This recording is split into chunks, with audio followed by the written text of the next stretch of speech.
NCP এবং জামাতের দ্বন্দ্বটা কিসের লাগছে।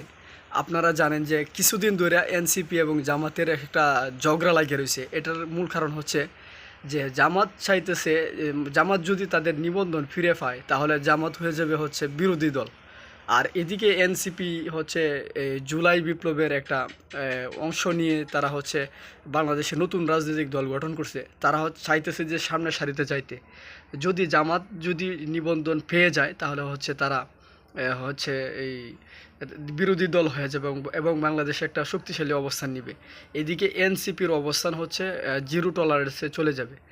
তো সেই জায়গা থেকে এনসিপি হচ্ছে যে জামাতের নিবন্ধন যাতে না পায় এবং জামাতের যে বিষয়গুলো আছে এগুলো তুলে ধরতেছে, যে ৭১-এর বিষয়গুলো, গোলাম আজমের বিষয়গুলো, এগুলো তুলে ধরতেছে যাতে তারা নিবন্ধন না পায়।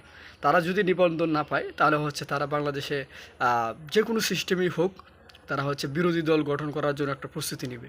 এবং হচ্ছে এই জায়গাটা থেকে কি মূলত জামাতের সাথে এনসিপির হচ্ছে এই ঝগড়াটা। তো এই হচ্ছে মূল বিষয়, জামাত আর এনসিপির ঝগড়ার পেছনে মূল কারণটা কিন্তু এটা।